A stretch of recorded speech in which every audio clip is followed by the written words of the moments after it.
Hello students, welcome to Shiny Maths. 8ஆம் வகுப்பு எடுத்துக்காட்டு 1.24 பார்க்கலாம்.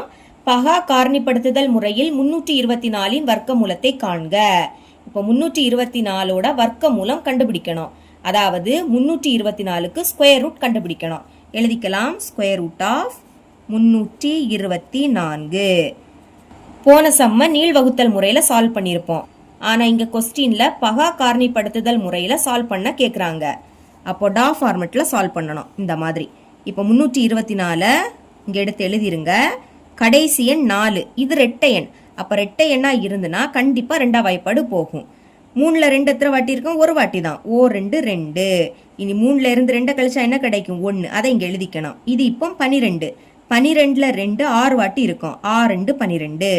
இனி 4 இருக்கு. அப்போ 2 4. 2 2 பெருக்குனா 4.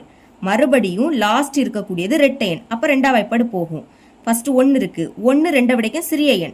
அப்போ அடுத்த நம்பரை சேர்த்து எடுத்துக்கோங்க. 16. 16ல் 2 8 வாட்டி இருக்கும். 8 2 16. இனி 2 இருக்கு. அப்போ ஓ 2 2. இனி லாஸ்ட் இருக்கக்கூடியது ஒற்றை எண். ஒற்றை எண், அதனால 3ஆம் வாய்ப்பாடுக்கு சால்வ் பண்ணலாம். 3 எழுதிக்கிறேன். 8ல் 3 2 வாட்டி தான் இருக்கும். 3 6. இப்போ 8ல் இருந்து 6 கழிச்சா என்ன கிடைக்கும்? 2. அதை இங்கே எழுதிருங்க. இது இப்போ 21. 21ல் 3 7 வாட்டி இருக்கும். 7 3 21. அப்புறவு 27 3ஆம் வாய்ப்பாடில் வரும். அதனால் 3 எழுதிக்கலாம். எப்போ வரும்னா 9 3 27. இனி 9 3ஆம் வாய்ப்பாடில் வரும். 3 3 9. மறுபடியும் 3 3ஆம் வாய்ப்பாடில் வரும். 1 3 3. இந்த மாதிரி 1 வாரது வரைக்கும் நீங்கள் சால்வ் பண்ணணும். இப்போ சைடில் இருக்கக்கூடியதை ரூட்டுக்குள்ளே எழுதிக்கலாம். பாருங்க, 2 இங்கே 2 வாட்டி இருக்கு. எழுதிருங்க. 2 பெருக்கல் 2.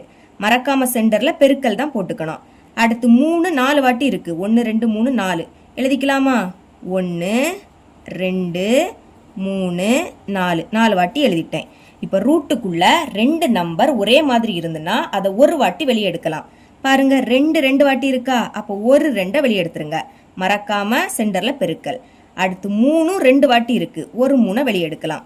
மறுபடியும் 3 2 வாட்டி இருக்கு. ஒரு 3 வெளியே எடுத்துருங்க. இப்போ இதை பெருக்குங்க. 3 6. 6 3 18. அப்போ ஸ்கொயர் ரூட் ஆஃப் 324. இதோட மதிப்பு என்னது? 18. அதாவது 324ஓட வர்க்கம் மூலம் 18. இவ்வளவு தான் இந்த சம்.